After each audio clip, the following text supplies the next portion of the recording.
Hi, நல்லா இருக்கீங்களா?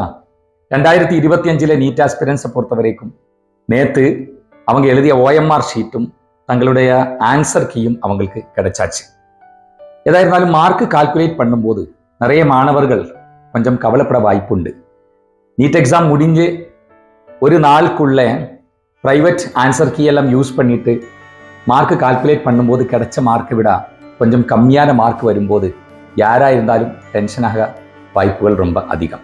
அது மட்டும் இல்லை, நான் எப்போதுமே என்னோட மாணவர்கள்கிட்ட சொல்லும், நீட்டு முடிஞ்சு நீங்கள் வெளியே வரும்போது நீங்கள் எழுதிய ஓஎம்ஆர் ஷீட் உங்கள் கூட இல்லை.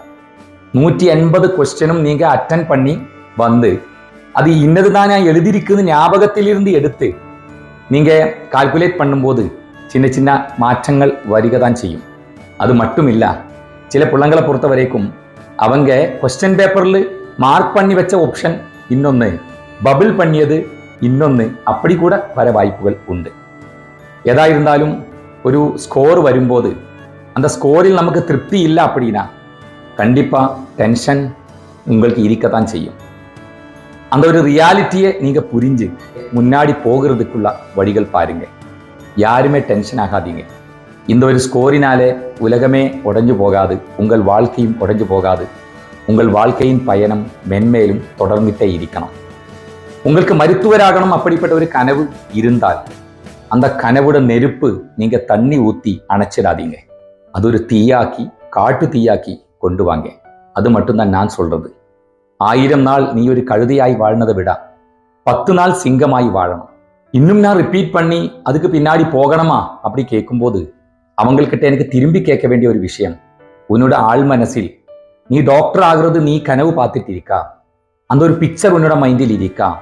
அது மட்டும்தான் என்னோட ஆப்ஷன் அப்படிப்பட்ட ஒரு முடிவு எனக்கு இருக்கா? அப்படின்னா வாழ்க்கையில் ஒரு காலத்தும் உனக்கு அது விட்டு விலக முடியாது. நீ எந்த ஒரு டைரக்ஷனில் திரும்பி போனாலும் அது உன்னை தொந்தரவு பண்ணிட்டே இருக்கும். ஆனால் ஒரு வேலைக்காக ஒரு வேலை, அதில் ஒரு நல்ல வேலை, மருத்துவ வேலை அப்படி நினைச்சு நீங்க MBBS ஆசைப்பட்டீங்களா? அதுக்கப்புறம் நீங்க 1 வருஷம் 2 வருஷம் பார்த்ததுக்கு அப்புறம் உங்களால் முடியலையா?